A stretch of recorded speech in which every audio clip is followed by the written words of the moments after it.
Welcome to Raiders of the Lost Podcast, the ultimate film and TV podcast. We're your hosts, James and Anthony. Today's episode will be on The Boys, the Amazon original TV series which first aired in 2019. We'll go over seasons 1 through 3.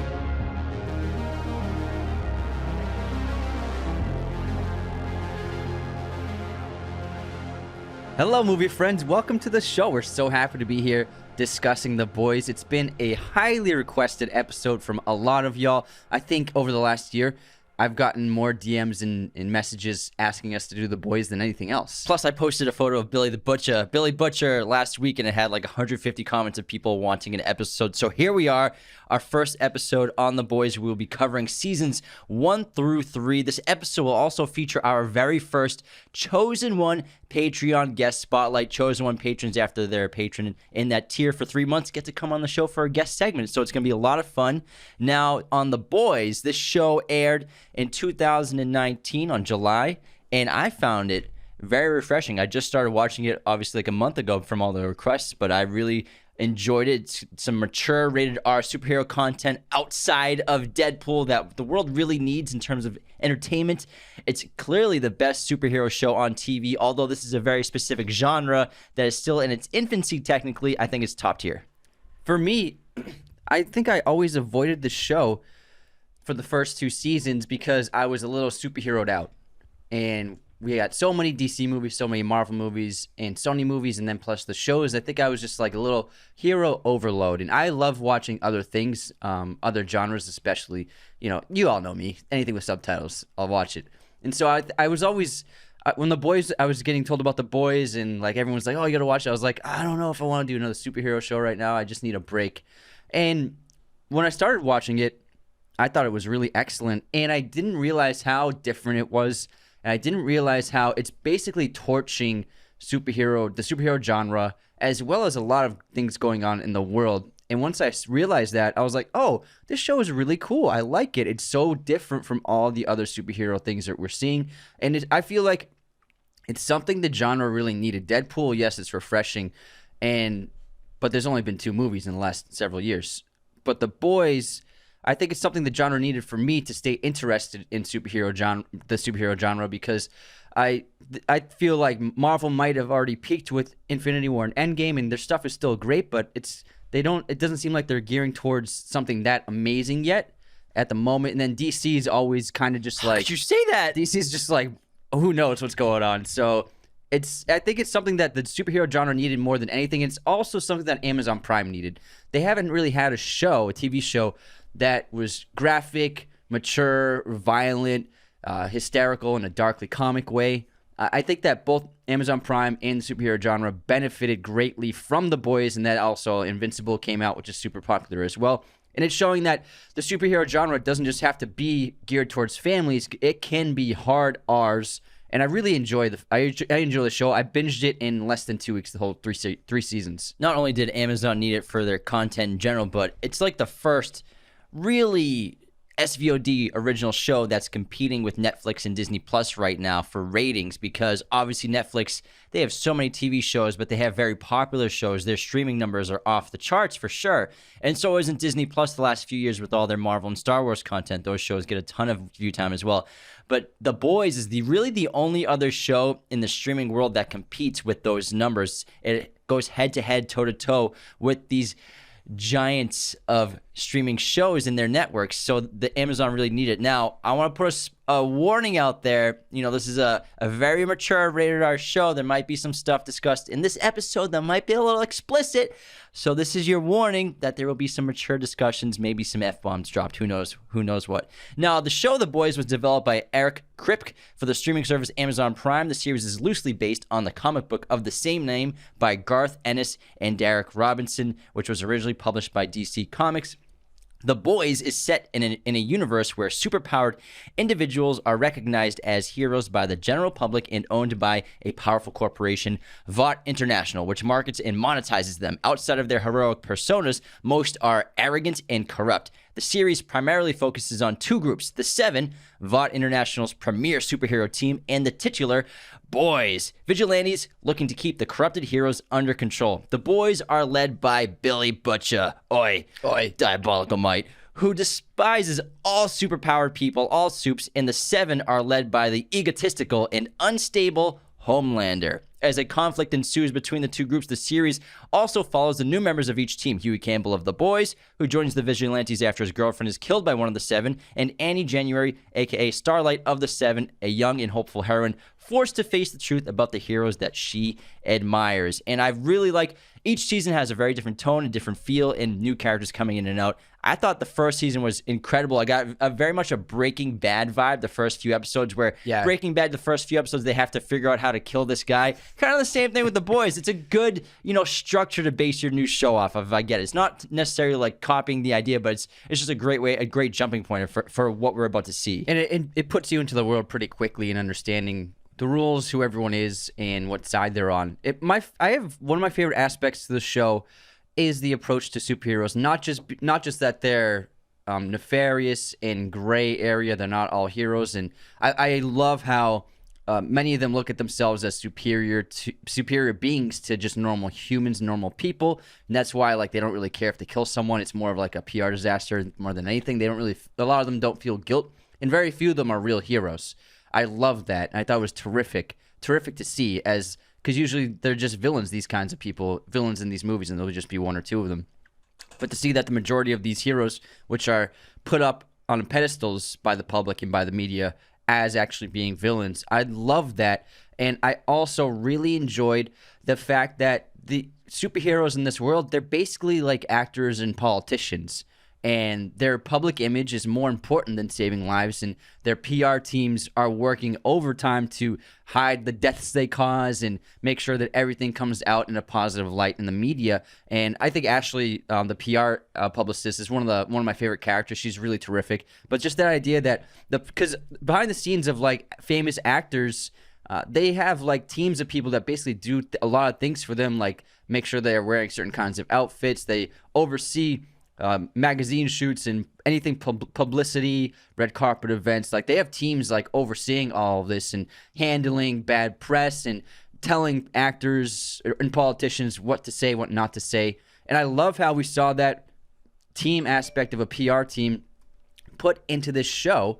I thought it was just really brilliant, and it's one of my favorite aspects of the show. It's really terrific. Yeah, they're politicians/celebrities, these soups, and like you said, they only save people once in a while. But really, you could argue they only save people when it suits them for media coverage, good PR. Starlight's the only one that actually wants to save people. The other soups, they don't even save anyone. Yeah, the Vought sets up the saving. Yeah. They go to the Deep has he goes to the harbor where they have criminals sought out, and that's where he's gonna stop criminals because he's a fish guy. So Vought controls exactly when they're going to fight crime and save lives. So it's all completely coordinated and planned, and it seems very realistic to media and corporations and all that. Now, before we continue, the best way to support Raiders of the Lost podcast, besides using our coupon codes, is to become a patron at patreon.com/Raiders of the Lost podcast, where you get personalized videos, Patreon shoutouts in the show, weekly bonus episodes that every single patron has access to, as well as $10, $25 tier, and $100 tier patrons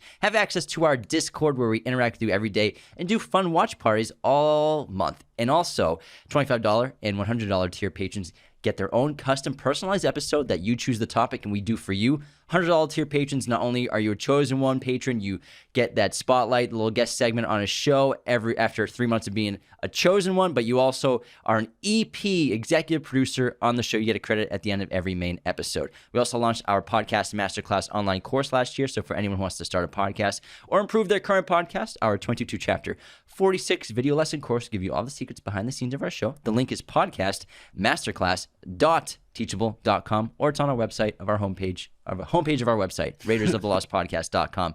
Thanks so much for tuning in around the world. Hit the notification bells, leave those 5-star reviews. Now let's get back into the boys. You want to go through some characters? There's a couple aspects I want to get to first. Actually, let's go to some more aspects. Yes. So the absolute roasting of corporate culture, which I think is really brilliant and done so well in the show, especially how corporations like to take advantage of cultural movements to try and sell products. There are some really great examples in the show. When Homelander outs Maeve as being a lesbian on television, and then Vought starts selling a ton of Pride themes items. Like there's Maeve's vegetarian Pride lasagna. There's Maeve's Pride bar. At the festival, the carnival, there's a BLM BLT stand. A-Train soda commercial making fun of Kendall Jenner's Pepsi commercial. So things like that are just so brilliant touches in the show that I just love seeing, because we all kind of know like a corporate culture and they all are just really trying to make a quick buck. And just to see the behind the scenes of that, of these companies, of Vought using these images and using these cultural movements for profit, I think is genius. Yeah, I love how the show just takes aim at Marvel, Disney, DC, all these corporate media conglomerates that are churning out superhero content. Basically, they're in control of the superhero content that we see, and this is just such a different take on it. It kind of peels away the layer of the facade of how amazing and wonderful it is. The power of social media is all over this too, whether it be Homelander being obsessed with having the perfect image on social media, even though he's the most horrific superhero you could think of. Starlight using her social media power to not only get power in the Seven and be a co-leader, a co-captain of the Seven, but also using her social media influence and her following to take down Vought by the time season 3, and she's starting to join the boys in a way. I like how it shows how susceptible ordinary people are to the falsities of these corporations in terms of what they're telling us versus what the reality is in the world, and how you kind of just get sort of not necessarily brainwashed, but you get really convinced of picking a side, whether it's politics or whatever.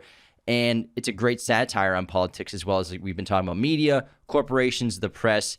I also love how this show doesn't have opening credit sequences. There's no opening credit song, no like minute and a half montage, which I think is great for some shows, but I think it's great this show. They're just like, all right, here's the show. Just a title card overlap on the screen. It'll be like a minute of a scene. There'll be a cool wide shot, and then boom, the boys in big font. Yeah, and another thing they torch is celebrity culture, and is perfectly done with the Imagine song they did.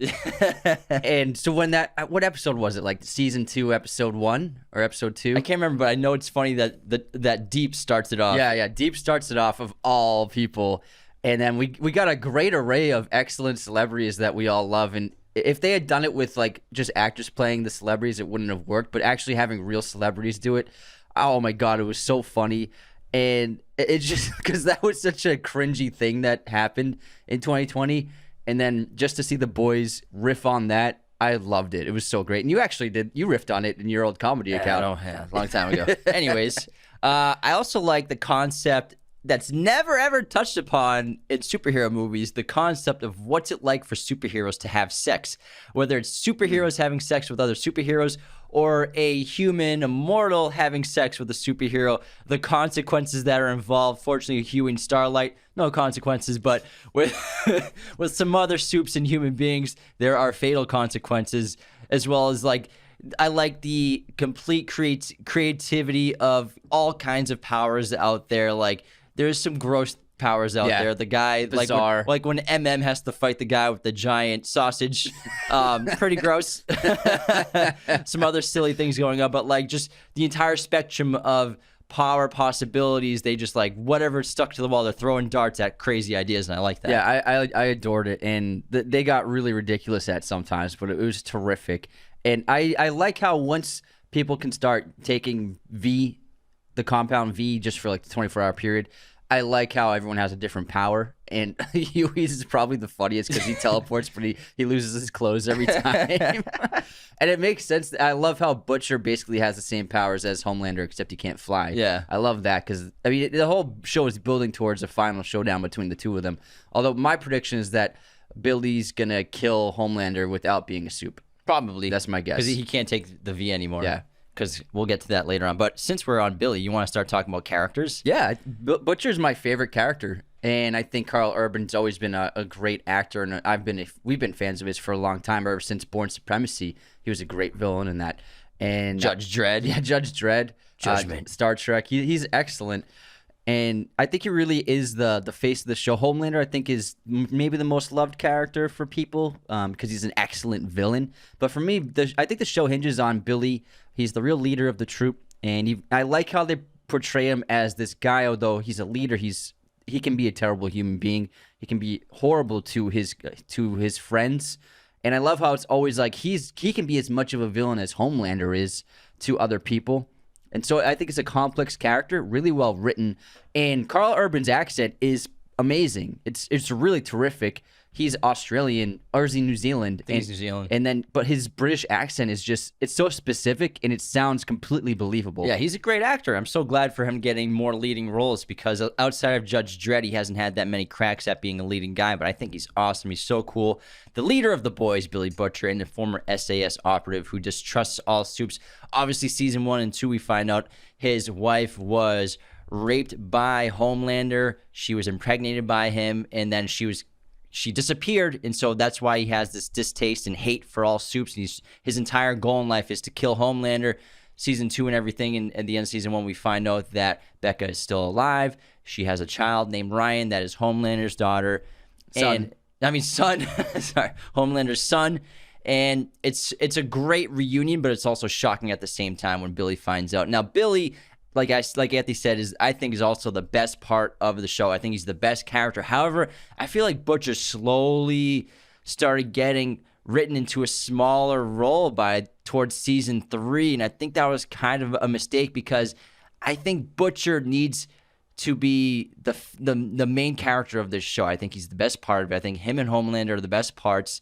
I think he had a little bit of a reduction of screen time and dialogue and just interesting character moments in season 3.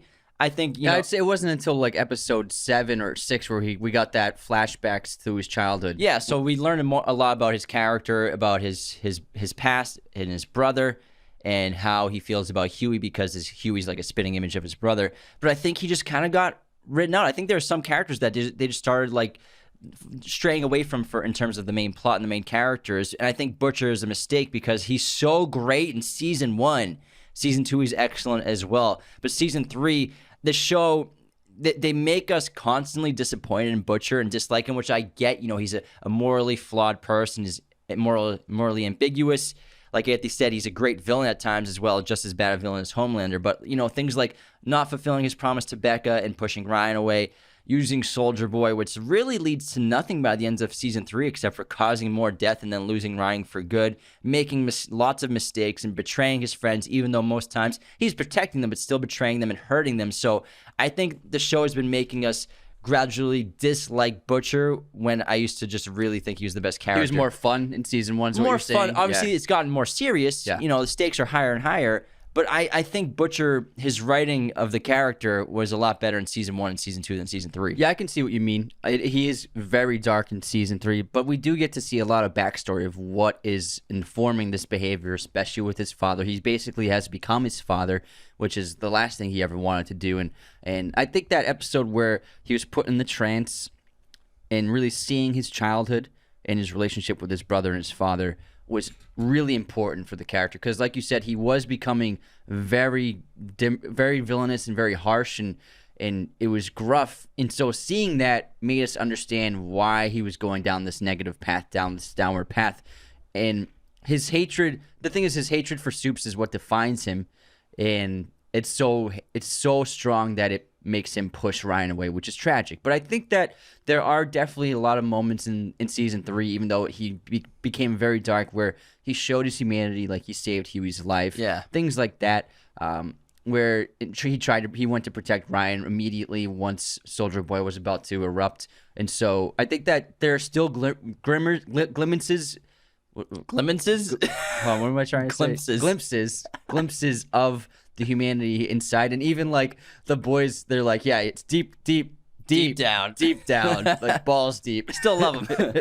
Now, Hughie Campbell is basically just an ordinary citizen who turned tech specialist who works at a tech shop, who joins the boys after his girlfriend Robin is basically liquefied by A-Train, which is the most shocking thing I'd seen on like a TV show ever, because that was the moment where you're like, holy crap, what kind of show is this? When she gets liquefied on the street from A-Train running through her. Man, that was a great way to get you ready for the rest of the pilot was first great. season. The first great episode, pilot. yeah. And Hughie actually, in the comic books, the design of Hughie was based on Simon Pegg. And Simon Pegg actually plays Hughie's father in the show. I loved it. So I loved seeing him. That's really cool. So he's a huge fan of The Boys, obviously. And actually, Hughie, every t-shirt that he wears is either a saying, a slogan, or a music group in plain letters. And it's the same in the as the graphic novel character version of Hughie. Very cool. Always wearing a band shirt or something. I love that. And Simon Pegg worked with Seth Rogen a couple of times. That Alien movie where Seth Rogen voiced Paul. Yeah. So I'm sure they have a great relationship. And Jack Quaid's great as Hughie. He's very Looks so much like his dad. Yeah, he's very innocent, bumbling, and kind of unsure of himself, not confident, not a hero. Then he starts to meet Starlight, and that's why Starlight likes him so much, is he's just like a morally good person, because Starlight's literally the only moral person in the show, probably. Hughie gets corrupted here and there at moments, but he does his best, and he tries to stay in the light as much as possible. And his love for Starlight is basically what drives him in his motivations for later in seasons 2 and 3, and then season 3 taking Temp V. And Hughie's the surrogate audience member of the show, bringing us into the world with him. So he's seeing everything new for the first time, just like we are. So it's important to have a character like that, and a relatable human. Starlight also is part of that, but just to have a normal person, not a superpower being, bring us into this world, it helps the audience really understand the world. So you always have to have a surrogate audience member in something like this. Yeah, and what's interesting about Hughie was he was a huge superhero fan. Like, he had A-Train stuffed in like dolls and stuff like that. And so he went from being a naive citizen of the world thinking that superheroes are amazing and the greatest people on earth and we're so lucky to have them, to being faced with the reality that they are horrible people, have zero empathy, and pretty much all of them are straight up murderers. I love how A-Train didn't even recognize him after, when he saw him again. He's like, hey, man. He's like, do you know who I am? And then let's get to Homelander. I think he's an excellent villain, so well written.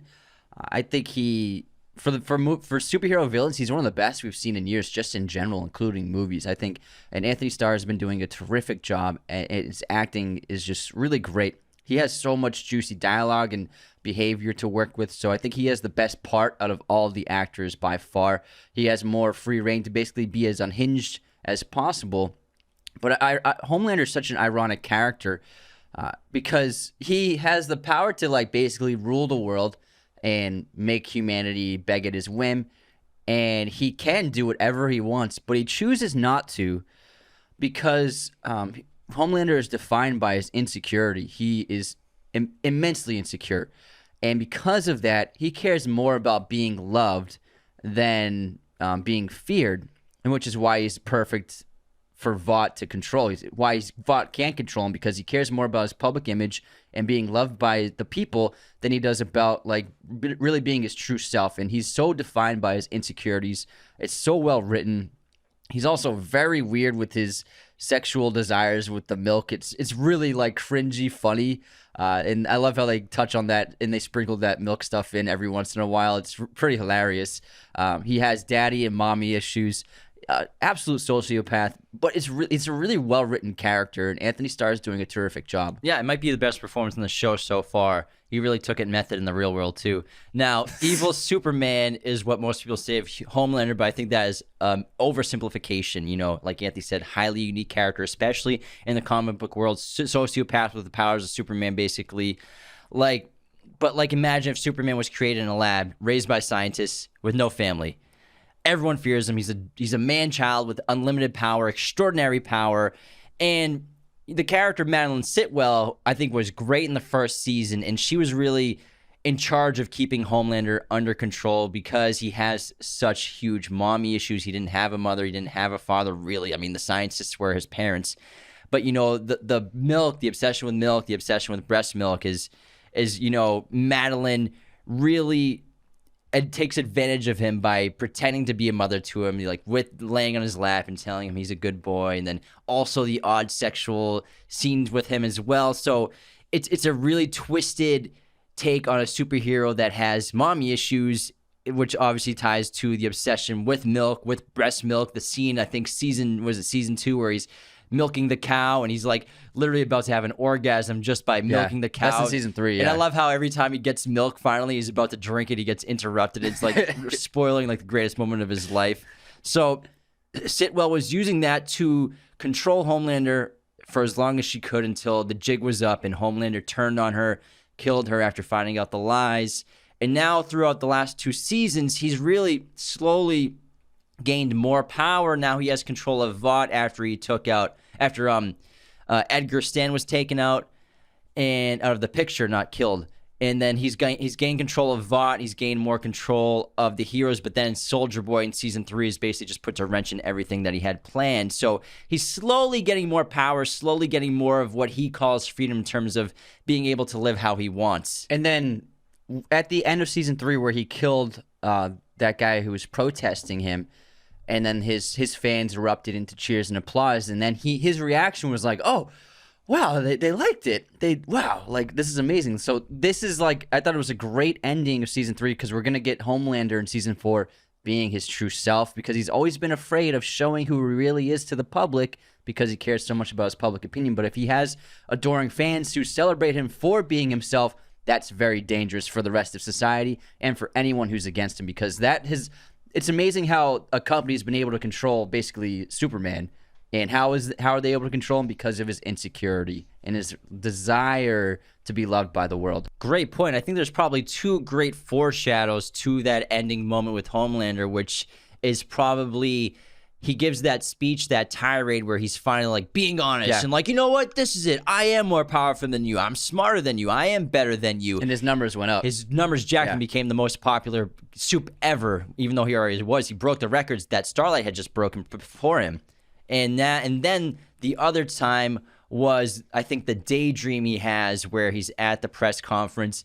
And I thought this was a real part of the show when I saw trailers and teasers of it. It was the craziest thing I've ever seen, where he lasers like 150, 300 people at the conference, just in the stands, in the crowds. And so that's just really the kind of person that he really wants to be. Yeah, and I think he's just going to be completely set loose in season 4. And I think it's going to be really interesting what they do with the character. Although I will say, there's something I didn't like about Homelander that showed up in the middle of season 3 was the split personality of him talking to a different personality, a more dominant personality in the mirror.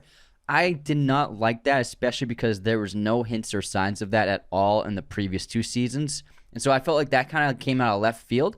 And also I didn't like it for the character because the character was already really well written, and you already knew about his insecurities, but to see it so on the nose displayed as having a dominant personality dominating him, which makes him feel insecure, I feel like that was just like, I didn't like that path for the character, and we didn't see it again after that. So I felt like that scene was just like, it kind of didn't really make sense. Filler. Yeah, I don't know why they did that. I don't. If anyone else liked it, that's totally fine. For me, I thought the character was already really great, and that kind of just felt out of place. Too much on the nose of Gollum and Smeagol, and it didn't really have to happen because not at all. You could have done it in a more nuanced way, which they've been doing for 3 seasons anyways.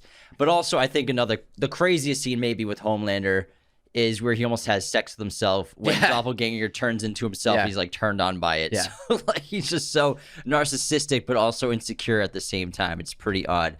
Now let's move on to some more characters. How about Andy January, aka Starlight, who is a Christian superhero with light-based powers and a member of the Seven, one of the few supes who is actually morally good and uncorrupted. She never gets corrupted. She stays a good person, helps and saves innocent people with her reality. She questions the Seven once she joins them.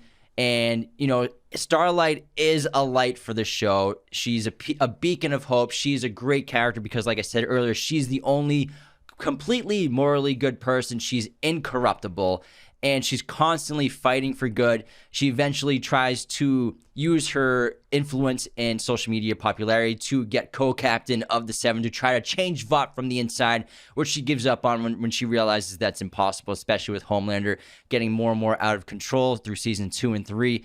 Basically starts working with Hughie, then they split up kind of here and there. And then season 3, she basically is a member of the boys by end of season 3, where now they're working on taking on Vought from the outside.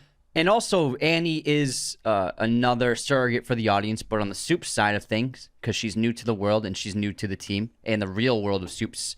And she also has a scene that is an exact parallel to Hughie's in the first episode. So Hughie's girlfriend is liquefied by A-Train in front of him. Horrible moment. And then for Annie, she's sexually assaulted by the Deep on her first day at Vought in her first 5 minutes in the room. And so both these moments for these characters, they show the true side of superheroes, and their perspectives and their illusions walking into this completely turn on a dime. And so both Annie and Hughie, their entire plot lines are defined by these two horrible moments in the first episode. Then we have Maggie Shaw, a.k.a. Queen Maeve, who is a veteran member of the Seven with superhuman strength and durability. She once was a hero who wants to protect innocent lives like Starlight, but has just succumbed to the corruption of Soup Society and the Seven, is basically burnt out from trying to do good and just accepts whatever Homelander wants to be done. She's fallen into nihilism after all this time, especially with Homelander and being in control of everybody else. So I think she is just basically there as a ghost, essentially. But she's had a great redemption arc throughout the 3 seasons. By the end of season 3, she tries to sacrifice herself to save everybody else when Soldier Boy is about to explode. So she's working with Butcher on the side. She's just trying to take Homelander out at some point. And she makes Homelander bleed. Yeah, it was a great moment when she like smiles at his face. He's like, "There's blood on my face." I love that moment. It was great. They had a good fight. He took out her eye. Yeah, it was a great fight. Then we have Reggie Franklin, a.k.a. A-Train, who is a speedster of the member of the Seven. A-Train is obsessed with maintaining his status as the fastest speedster in the world, resulting in him becoming addicted to Compound V, which is a huge theme throughout the series, Compound V, and then Temp V, where we find out that superheroes are made, they are not born, despite the fact that society has been told that they are born in natural beings.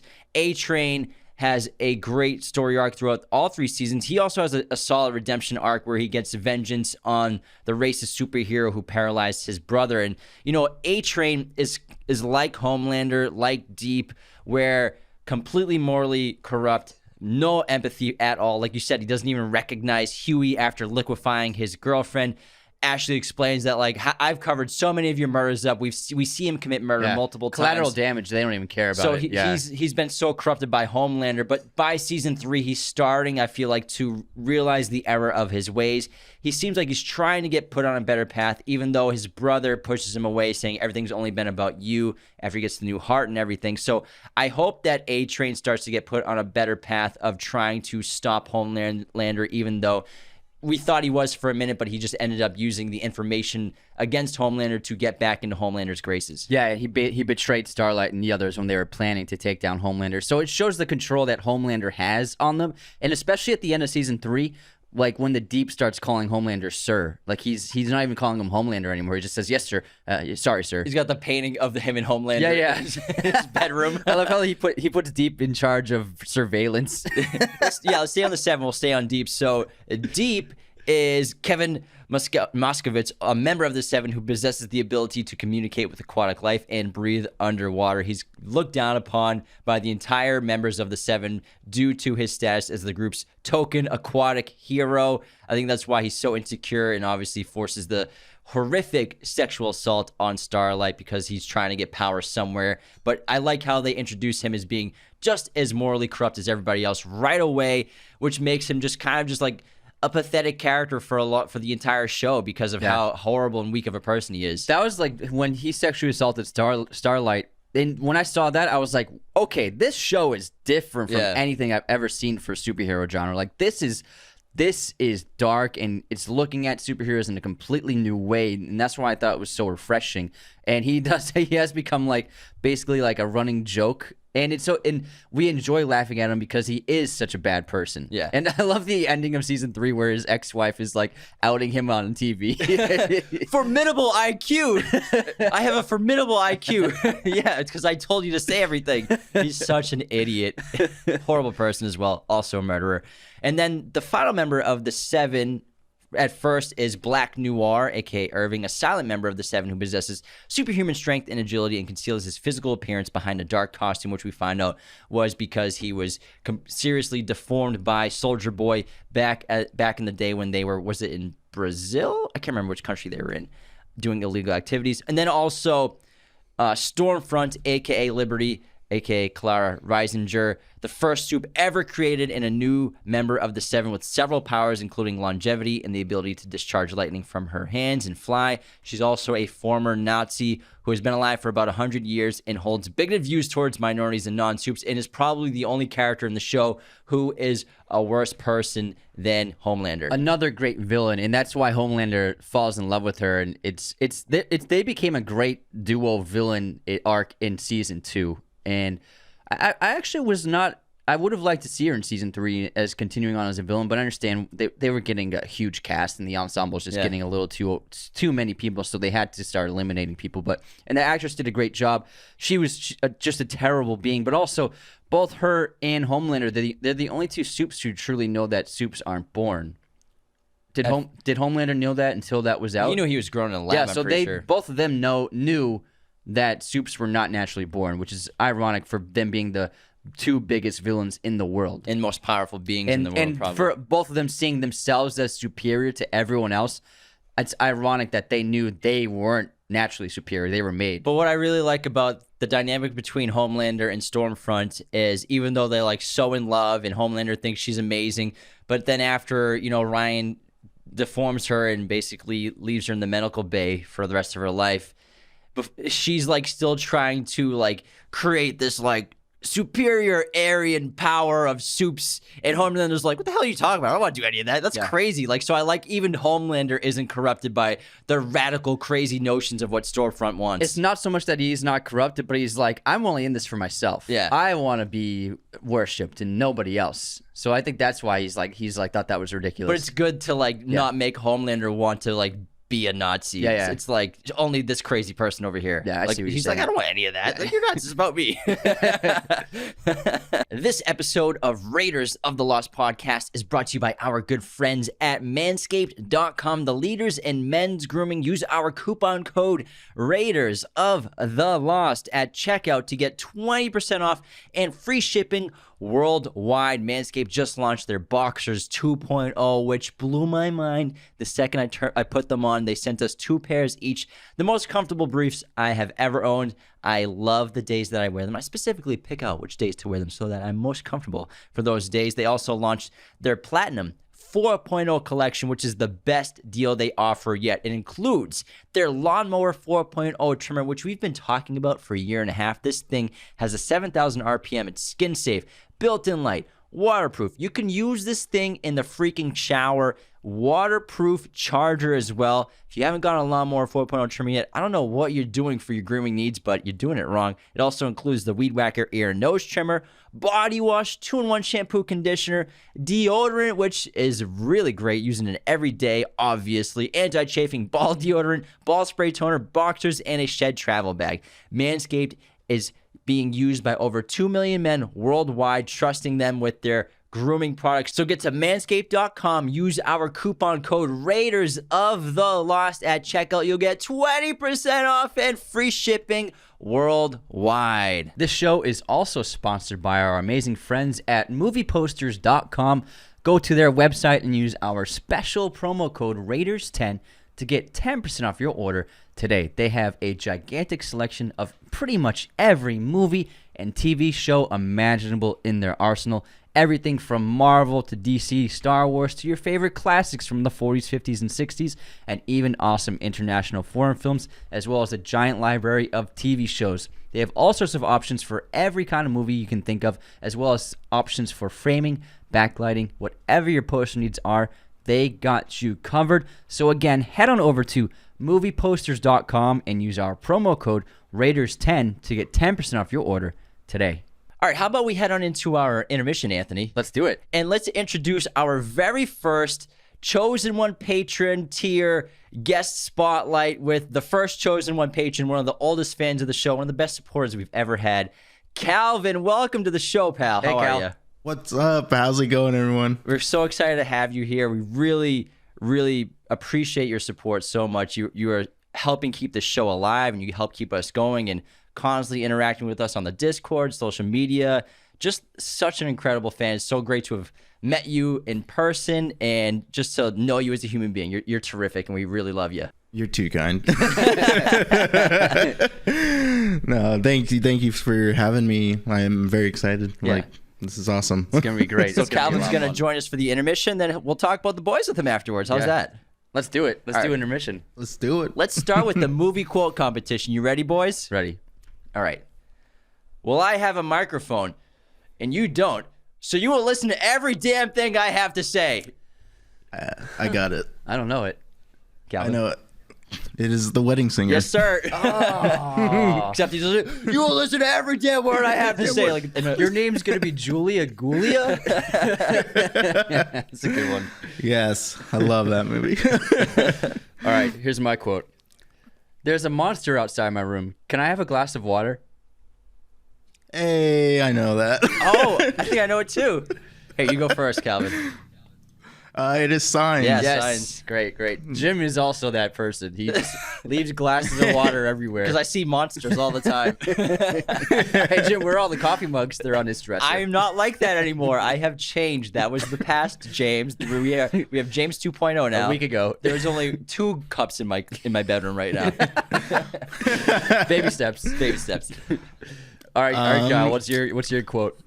My movie quote is, "There's something out there, and it ain't no man. We're all gonna die." Oh yeah, I know this. Is it? I'm not sure. Is it The Thing? Nope. Damn. It is Billy and the Predator. Oh yeah, Predator, not the Predator. Great one. Predator. What a great Yes. one. Oh, I love that. Great quote. All right. Ready for this movie release year, guys? Let's hear it. What year did Doom come out? Oh, a Carl Urban question. Yeah. I'm gonna guess 2005. What about you, Calvin? Oh man. Well, I was definitely in high school for this one. Same. I'm gonna say it was 2007. Yeah. 2005 is the correct answer. Oh dang. Yeah, I remember seeing the POV shot. I at thought the that was a end. cool movie. Yeah, that was great. Because it's Carl Urban, The Rock. Rock's like first big like action role, I would say maybe. Well, coming off of like Yeah. Walking The Tall. rundown. And then what's her name? Gone Girl. Oh yeah, she's in that. I'm blanking on her name right now. I am too. Rosamund Pike. Rosamund Pike. Rosamund Pike. She's the scientist. You're right. Yeah. She's It's a cool in that movie. Yeah. And that It is. Yeah, that POV like video game style shootout at the end is really cool. That was great. When's the last time you watched that movie? Oh, maybe since I was Maybe like when 17. it came out. I was like, I don't think I watched it not too long ago, and it did not age well. not, yeah. Stoner But James. that POV shot, like, As a 14-year-old, it's great. yeah. That's who it's made for.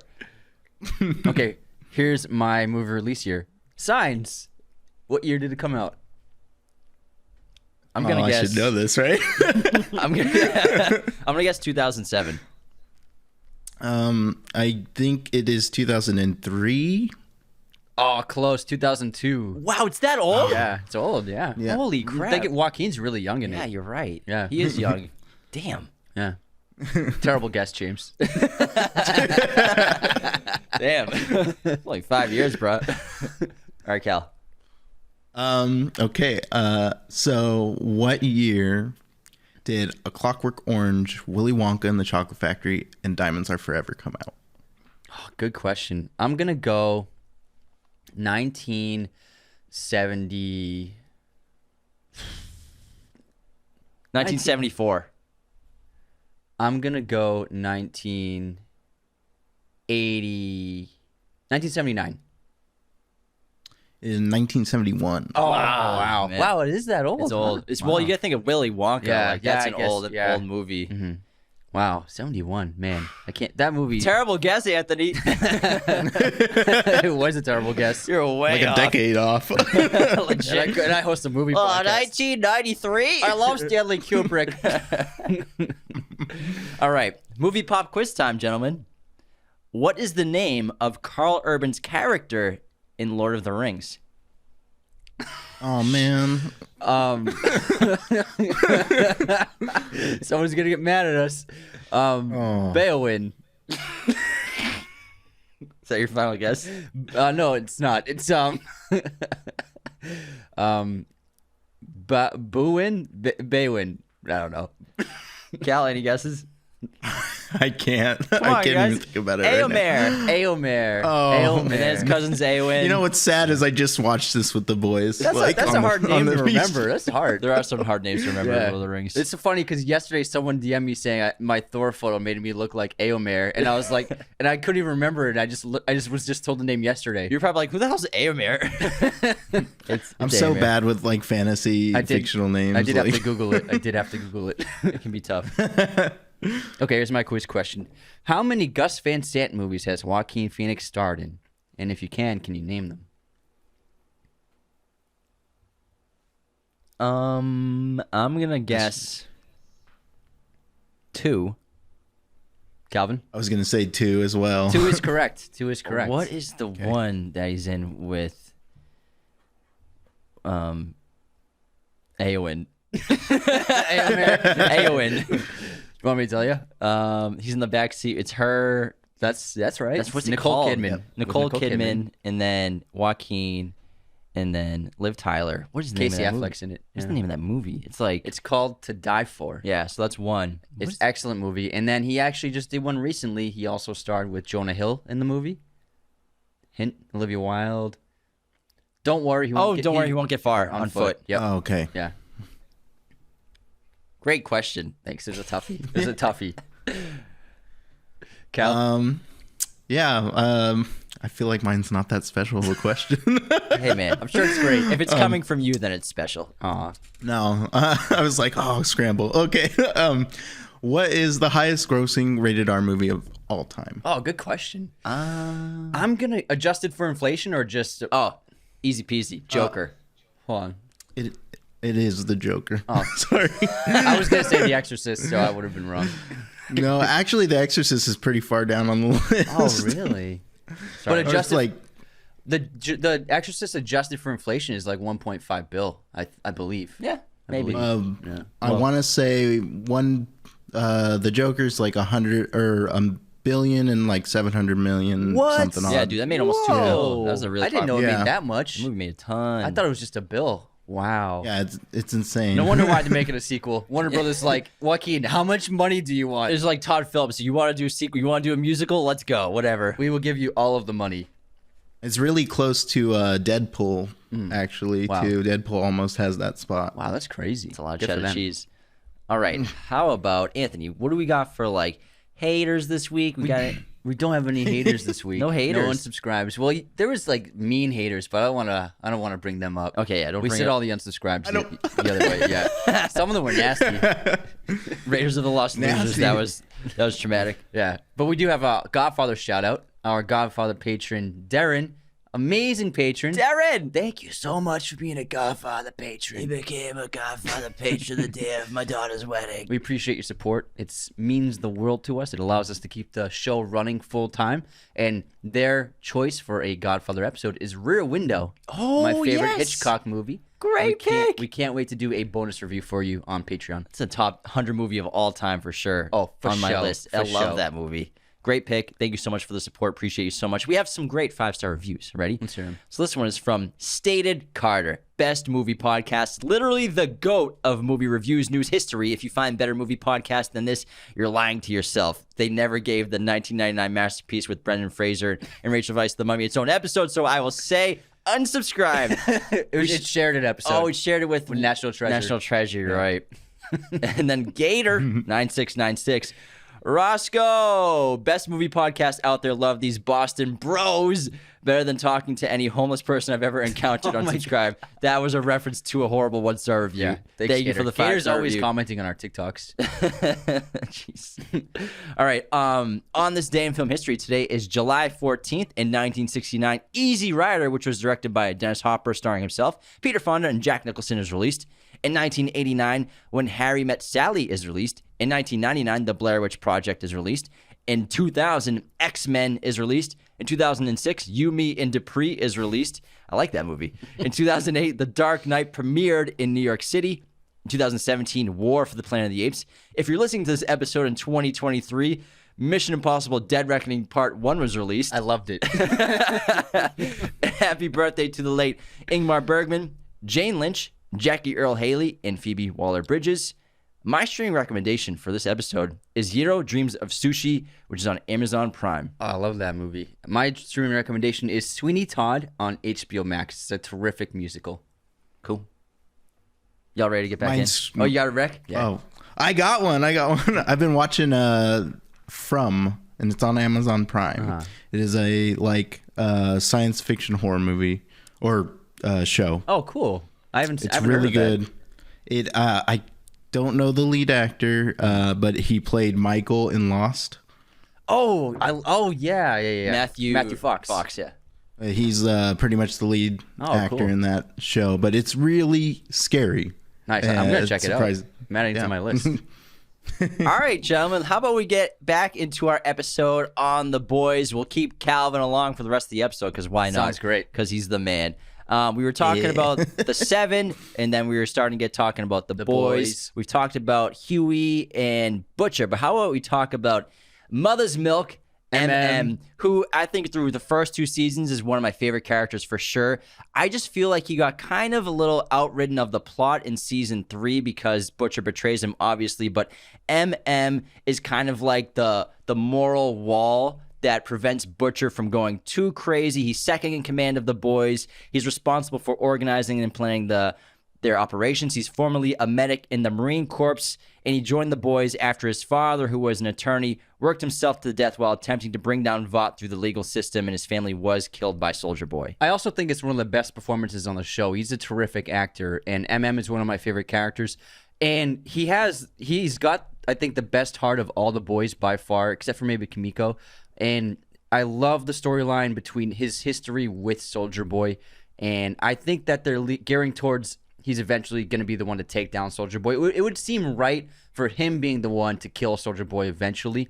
Maybe it'll happen in next season because Soldier Boy is still alive. We found out at the end of season 3, but I think that MM storyline is gearing towards that because I don't want anyone else to take out Soldier Boy. Same. I want it to be him. He deserves it to get revenge and justice for his family, and also the connection with his daughter is the most heartfelt part of the show, I would say. MM's the man. What's his name? Laz Alonso. Is that his name? He's a fantastic actor, and I think that's pretty much where the story is going to go. Is he's going to get his justice for his family, and kill Soldier Boy ultimately, and. Because the show just plays heavily on the racist aspect of that with MM and Homelander. I hope he takes him out. And I like the little character points of MM, like he has OCD, that he's obsessed with everything being in perfect order. He's kind of like Huey, where he always wears music shirts, whether it's like Tupac or Snoop Dogg, so they're kind of like counter characters in that, and Huey wears like classic rock shirts, and like he has like a Rush shirt on, so I like that aspect of it a lot, but I hope MM gets more to do in season 4 because he was kind of sidelined in season 3 because Butcher and Huey were the ones taking Temp V, kind of driving that plot forward when he was working on his own to try to stop things from the other side in the storyline with his daughter. And I loved how he punched his daughter's stepfather in the face. Yeah, that was great. Even though that was the best. Probably not the best thing for your daughter to see, but man, that was great acting. And it's going to add a lot of complications because he was super excited when Homelander killed that protester, and so that's the guy who's your stepfather of your daughter. That's terrible for MM. So that's going to be an interesting story thread moving forward. And then one of my favorite characters in the show is Kimiko. I think she's terrific and amazing performance. She's so charming and infectiously personable, and her kills are just brutal. Some of the best action scenes are her scenes by herself. I love her power. She's basically like Wolverine without the claws, which is really cool. I love how she has the quick healing aspect to her. And I think she's definitely one of the best written characters we have on the show. Yeah, Kimiko is a mute member of the boys with super strength and regenerative healing, who speaks through a sign language that she made up with her and her brother. She was involuntarily injected with Compound V as part of Homelander's scheme to create superpowered terrorists throughout the world. She joins the boys after they rescued her. Kimiko is excellent. She's a really fun character. I love her relationship with Frenchie as it's grown throughout the 3 seasons.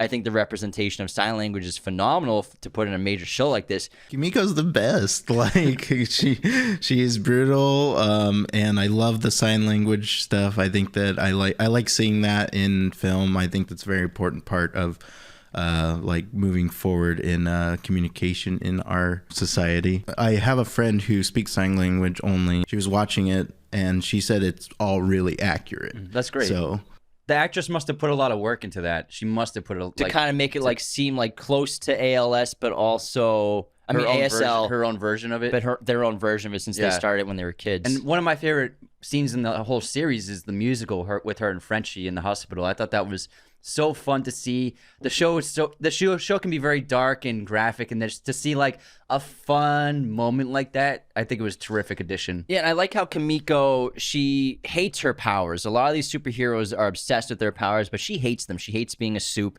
And when she loses her powers after Soldier Boy blasts her and she survives, thank goodness, but she doesn't regenerate and she's in the hospital and she's so happy to have lost her powers. She's a human being again. She can like feel Frenchie's arms. Like, now I can feel you're not just like a toothpick to me anymore. I can actually feel what they feel like. You're actually kind of strong, you know?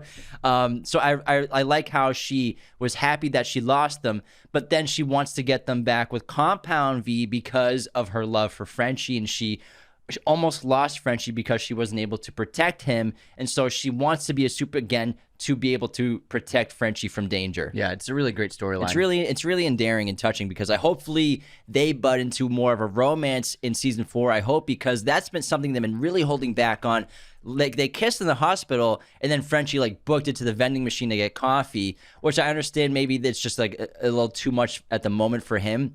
But hopefully they get back into a romantic situation, because I would like to see that romance grow and blossom. I think it's going to be more like brother-sister, because after that she said, we're more than just that, we're family. So I think she looks at him like they're a brother-sister relationship. Well, maybe now. He looks at her like a sister, because she's the one who kissed him. Yeah, no, but after the kiss she said we're not just that, we're family. So True. I think from now on they're going to be like just very close siblings for the future. And Frenchie is awesome.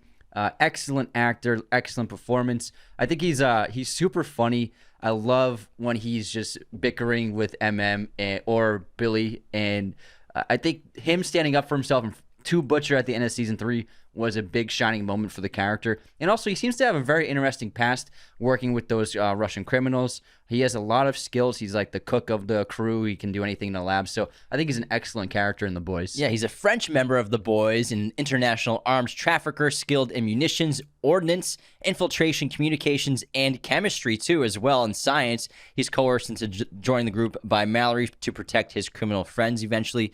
But he also has been working on a redemption arc. A lot of the characters in this film have great redemption arcs, like Frenchie has one. But I like how he's become a little more unhinged in season 3. He's back on coke, and he's just like losing his mind a little bit, but he's still working for good, and he helps concoct all sorts of cocktails for the crew and explosives and stuff like that. So he's a super fun character. Frenchie's awesome. He brings a lot of comedic relief for me, and it's nice to have that in such a like terrifying world. The actor's not even French. He's actually Israeli. Yeah. He does a great French accent though. And but what's Frenchie and all of the boys, they have extremely dark pasts, and they're all killers, and so they're not like heroes themselves, but that like Frenchie, I think his connection with Kimiko, it's really changing him. He's trying to be a better person, and he's trying to escape his past. And so I think all the characters, even I'm not sure if he's killed anyone in the past, but he probably has.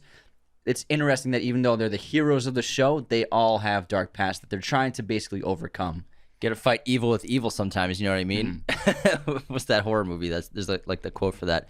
Who else we got? Let's go to, how about Victoria Vic Newman, Nadia, who is the politician who also is a secret soup and explodes heads. She's a congresswoman who publicly opposes Vought, but is secretly, like I said, a soup with psychic powers, and was adopted by Stan Edgar, so technically she is Vought. That was a great twist when it was revealed that Edgar was basically her father figure growing up and took care of her.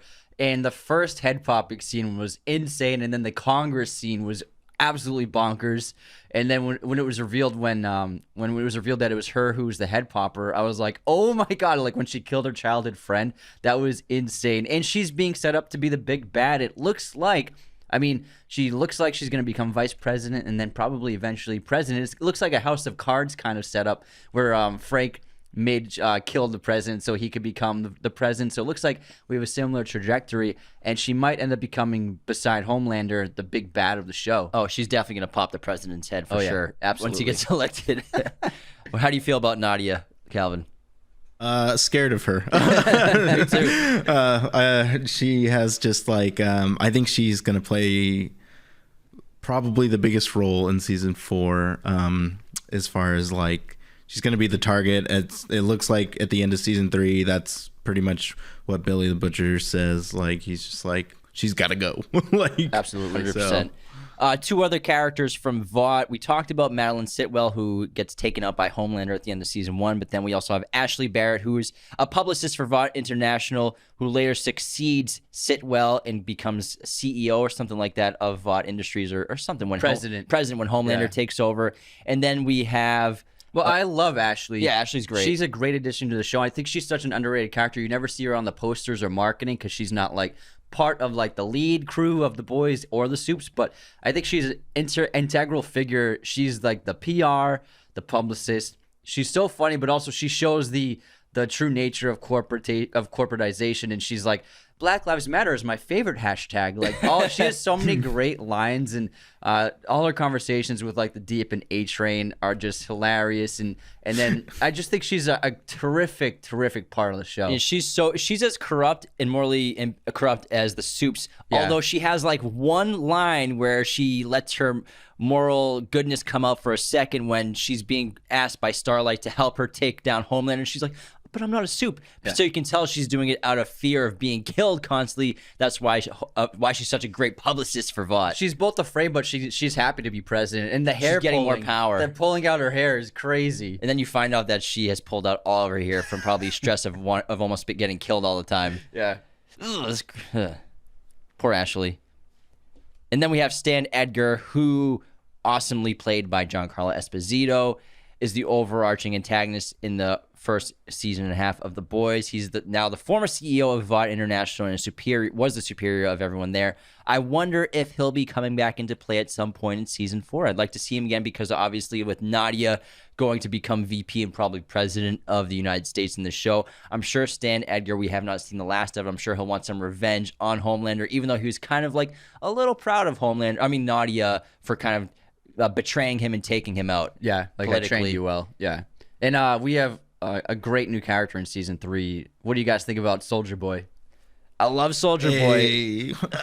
I gotta be Jensen honest. Ackles is amazing. He's pretty great. He does a terrific job. He's got a great beard, great voice, and he nails this role. I didn't realize how good of an actor he was. I never really seen him in anything before. I've seen Supernatural at the gym. It's always on at the gym, but it's always with subtitles because the volume's off. So it's always on, and I've seen a lot of it, but I've just like read it, so I've never heard his voice until I saw The Boys. I think it was a great way to mix the show up. We have another superhuman being that's as powerful as Homelander almost. He was originally thought to be killed by the Russians in the Cold War, but was betrayed by like the original 7 who tried to take him out. And then he's been on a path of vengeance once he was accidentally rescued and released by the boys in Russia. So he's just taking out all the people who betrayed him. And then he has a deal with Butcher to take out Homelander as well, who he finds out he's the biological father of, which I thought was a great twist as well. Vought would pull some stuff to make Homelander at all costs. So of course, like that reveal was awesome to see because Soldier Boy, like, he's the staple boy. He's the Captain America of the world of the boys, and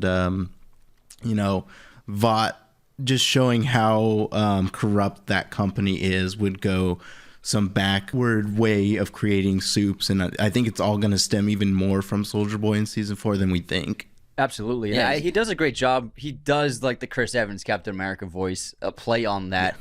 And the outfit I think he's my favorite counterpart to the like true Marvel and DC characters because of how he's so different from Captain America, who's like so morally great.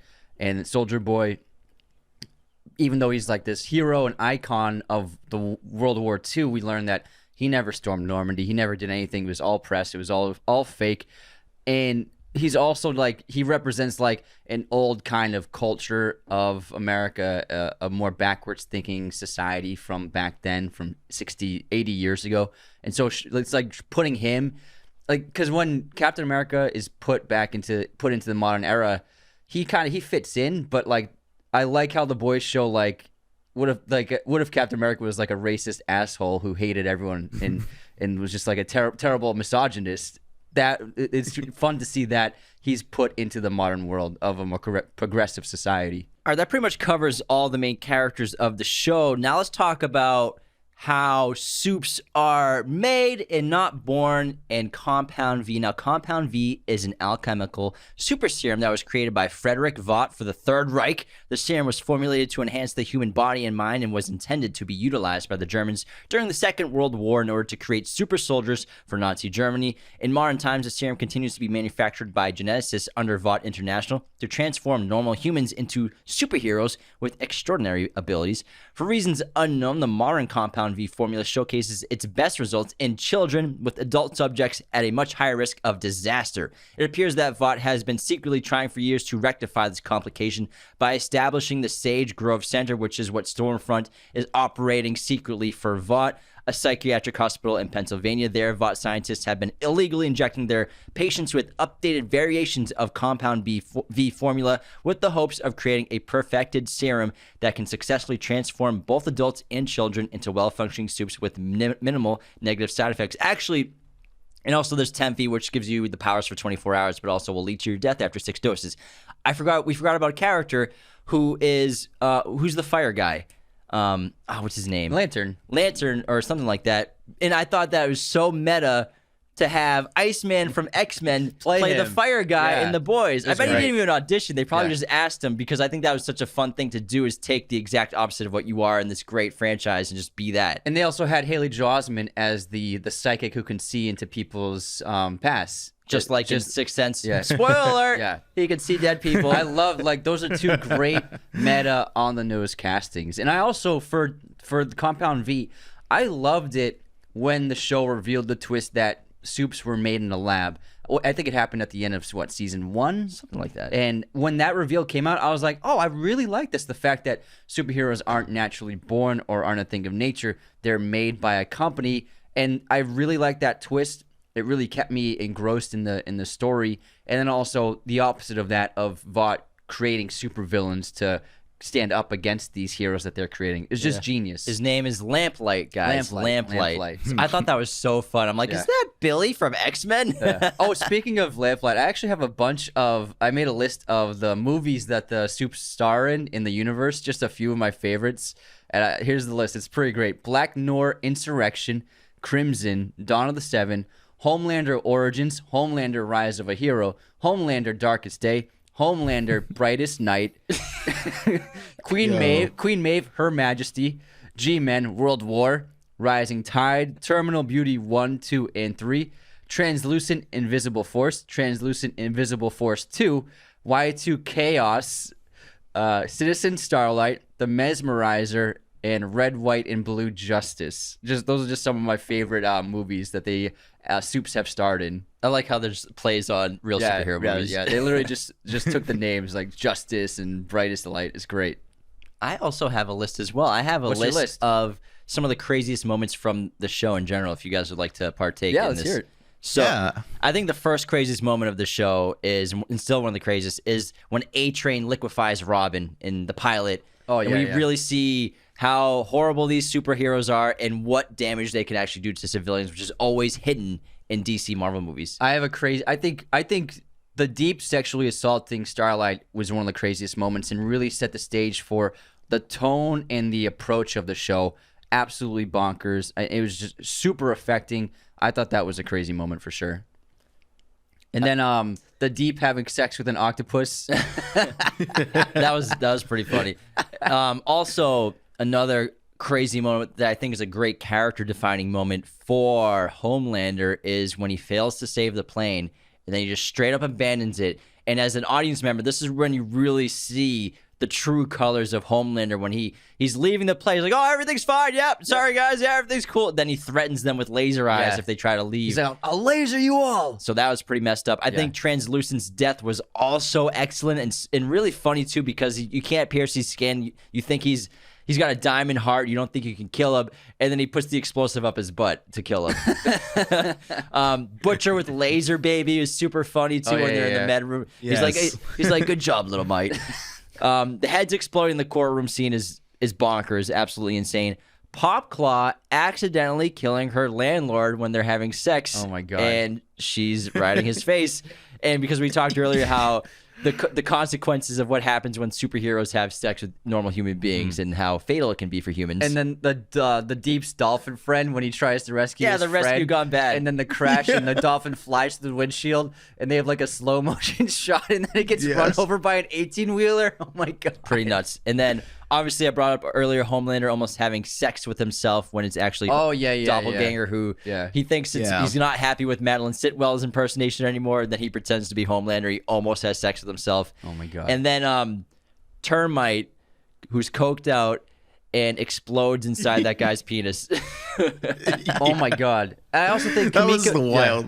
That was insane. Kimiko's first fight where she's killing those bad guys that have her captive, and she just keeps punching a guy's face, and there's just blood splurting, and his just guts are being destroyed just from her punching him. Yeah. That seeing her strength and her brutal nature, that was absolutely insane.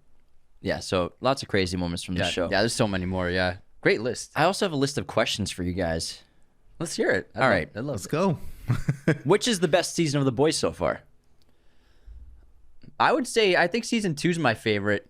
The characters were all hitting their strides. And then Storm, what's her name? Stormfront. Stormfront was a great villain to go up beside Homelander against everyone else. I think it was my favorite season so far. What about you, Calvin? I think season 1 was my favorite. I just the origins of the show all in. Like the Homelander scene on the plane, like that really was a capturing moment for that show. That was like the moment that made me go, "Oh, I have to watch all of this." Yeah, this show is different. This is a different take on superheroes. Yeah. Season 1 for me as well, and I think because of Butcher, he's so excellent in season 1. The writing is phenomenal. Oi, I might. Who's your favorite character on the show, guys? I would say Butcher's my favorite. I think he's because I love Carl Urban and I love the accent. He's so funny. He's got great one-liners. And he's a very complex character. I think he's really well written and the performance is excellent. I think he really is I would say the face of the show too. So I think Butcher's my favorite. Calvin? Yeah, I also agree. I think Butcher is my favorite. If I were to say like a second favorite, it would be Anthony Starr, Homelander. I look forward constantly to every scene that he's in. Yeah. So he's just because I want to see how fucked up he is. Yeah, great performance. And also the scenes of them together are just highlights. It's like watching De Niro and Pacino in Heat when the two characters, when the enemies finally meet. Yeah. I love it. Same. Butcher's my favorite, which is why I was saying earlier, like, I feel like they've kind of been writing him out a little bit as being the face of the show in season 3. And I think they got to get back to that. Amazon Prime, if you're listening, get more Butcher in the show because the more Butcher, the better. It should be Butcher, Homelander, boom, boom, 1-2 punch. All right. Who has the best costume or wardrobe in the show? Oh, good question. I'm going to go Lamplight with the hood, the giant lantern he carries around, and then the huge hood. I think it's just really silly. It's not that practical to be a hero, but it's just fun. What about you, Calvin? I like Black Noir. Yeah, pretty badass. Yeah, I think he's got a cool outfit. His weapons are crazy. Yeah. I like Butcher's outfit. It's kind of a superhero outfit because he wears the same thing. He's got like the big giant untied boots, the big coat. So he kind of has a superhero costume. Yeah, if you think about it. Good point. Who is the most important character of the show? Like, what character would the show not be the same without? I would say Homelander is the most important character of the show because he's the villain of the show. Calvin? I was also going to say Homelander. Great minds think alike. Homelander. And also maybe just the character of Vought Industries. All right. Who's the most despicable character of the show? Go Homelander. I mean, Homelander. Yeah, Homelander.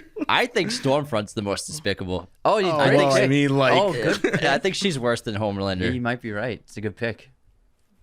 I think so. She's crazy, man. Mm-hmm. All right.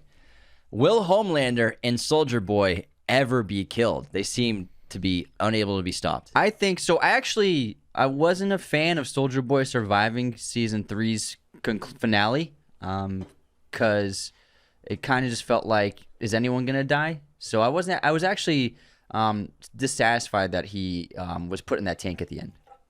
What about you, Cal? Yeah. I was shocked actually at how little deaths there were in the finale. Or important deaths, I should say. Yeah, exactly. But yeah, like I think Homelander, or I think Soldier Boy should have died. I feel like one of our characters from our main good guy cast should have died. Yeah, they went the Stranger Things route. They did. Yeah. Yeah, the odd thing about the ending of season 3 is nothing really changed except for Homelander has completely corrupted Ryan. Starlight is now part of the boys and everything, but like from beginning of season 3 to the end of season 3, nothing was really accomplished, and just a lot of innocent deaths happened. That's really all that happened with Soldier Boy and everything. So I was surprised that Soldier Boy, even I was surprised that Maeve survived. I love Maeve, but I thought that was going to be a great character moment, sacrificing herself to save people, and she didn't sacrifice herself. So I feel like it took away from Maeve not being able to sacrifice herself. And they're just kind of, maybe they don't know what to do with Soldier Boy right now. They're just putting him asleep, like I thought metaphorically and literally in the show. I think it's extremely risky to keep him alive, Mallory, to just keep him under ice essentially. But it seems like he's the only weapon to stop Homelander because he takes powers away. One of his powers is to use that beam, which not only causes the explosion, but it removes superpowers from Soups. So it seems like they're going to have to go the route of using Soldier Boy to stop Homelander again, which is like, you just did an entire season of that. Are we going to do another season of it? Yeah, so I agree. And but I think that Soldier Boy will be killed. I think he'll be killed by MM. And I think that Homelander will be killed. I think he will be killed by Butcher. I think it's just their destiny. I think that my prediction is Butcher's going to kill Homelander, but Butcher will also die in the process. And they'll both go out together. That's what I think is going to happen by the end of the season of the series of this show. Yeah, I think that's pretty accurate, pretty plausible prediction. Do you think Homelander's going to die? I'd bet on it. It's gotta. He has to. But I would also bet on Billy dying too. Yeah. He has to. They both have to. All right. If you could have anyone's powers from the show, whose powers would they be? Good question. I would take Homelander's powers. I mean, that's ultimately like the best choice. I've always been a fan of like shape change though. So like I would always like maybe doppelganger, like just because I think that shape change is a underrated power. Mystique is always you a could highlight. be anybody. I mean, like I'm changing into Oprah. I'm walking into a bank. I'm withdrawn. Like all my. You'd be a corrupted Soup. Hey, I think we all. I'm not killing anyone. Yeah, he's not causing any harm. Oprah's got plenty of money, so you can take. You can withdraw a little bit. Good pick. It's Homelander. He's like the most powerful being on the planet. It's hard to pass. You know up. what I would like to see in the next season? They don't have any Soups with like the insect powers. It's a common thing that we see nowadays. Maybe there will be like an insect. Well, termite, I guess, but it's not. Termite's Ant-Man. Oh yeah, I guess. Yeah. He's yeah. I guess I just want a Spider-Man. They should have a Spider-Man knockoff. They should. Yeah, it'd be funny. Webman, Black Widow Man. That's a great idea. All right. Would you guys take Temp V, and how many times would you take it? Now, Temp V gives you the superpowers for 24 hours. Depending on you, it's something different for your powers, and if you take it 6 times, it's fatal. I would absolutely take it at least once. I would take it once, maybe twice. At least once, maybe twice, maybe even 3 times. Yeah. I'm also curious what my superpower would be. So what if it's something lame, like you squirt like water out your nose? That's the thing. You're never gonna know, and but I have to know. You could get something ridiculous. Yeah. If it's something ridiculous, I would never take Temp V again. Well, if you were to guess, what powers do you think Temp V would give you guys? That's a good question. I'd probably say like extreme, like invulnerability, if anything. I'm a pretty big guy, and like I feel like you become Hulk. Yeah, I'm a little bulky, so I feel like probably like in vulnerability or something. I would maybe read other people's minds. Would be my power. I like that. I like that. Maybe I feel like mine would be something stupid, like I have big teeth. No, come on, give us a real power, man. You came up with the question. Longer feet. That's just an attribute. Kangaroo abilities. Kangaroo song. He's got mad hops. Kangaroo man. That's who I would be. Kangy. Man. Kangaroo man.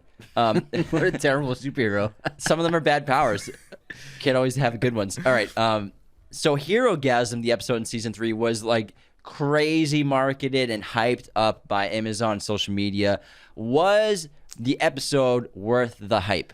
I'm not sure if this is controversial to say, but I thought Herogasm was overhyped, and I thought it was a very good episode. It was great to see the showdown, the fight between Soldier Boy, Homelander, and Billy. But I thought Herogasm was not as graphic as I thought it was going to be. It had some great moments, but I thought it was just kind of underwhelming for the amount of press it was getting and the amount of talk it was getting online. I thought it's still one of the best episodes of the series, but I would say it's definitely top 5 maybe, but not like the best episode of the show. What about you, Calvin?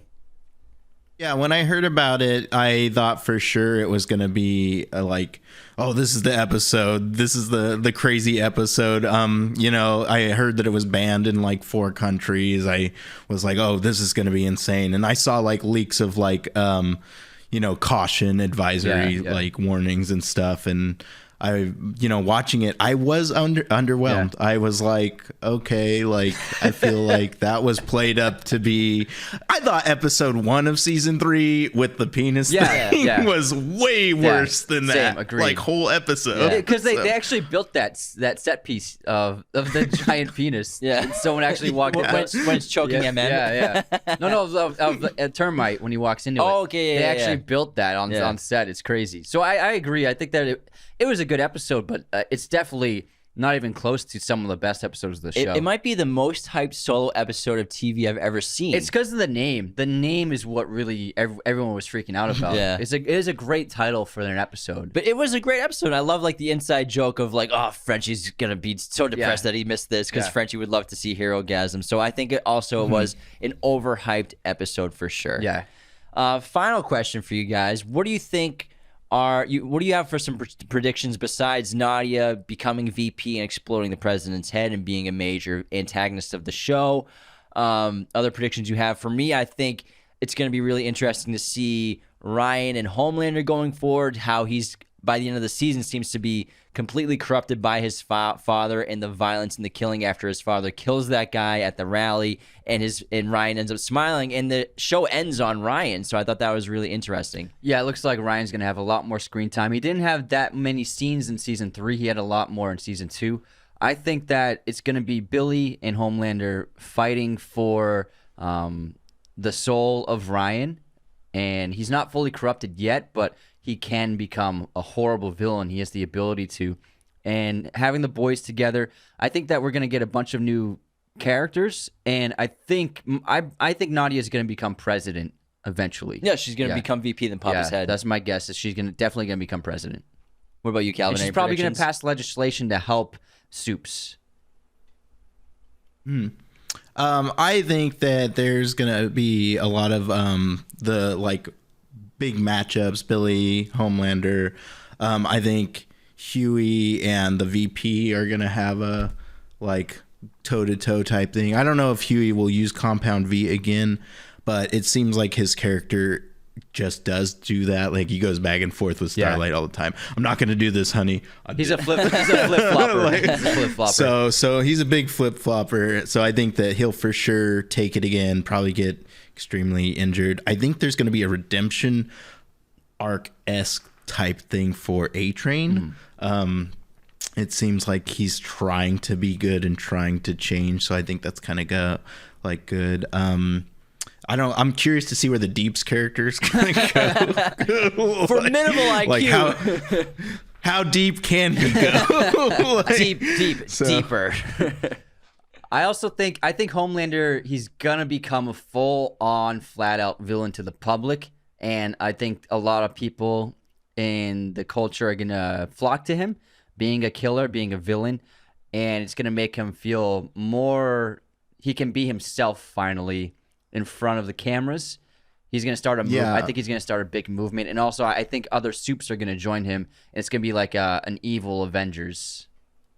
It'll for sure divide America. I think, playing off of some of the real life situations that we have in America right now too.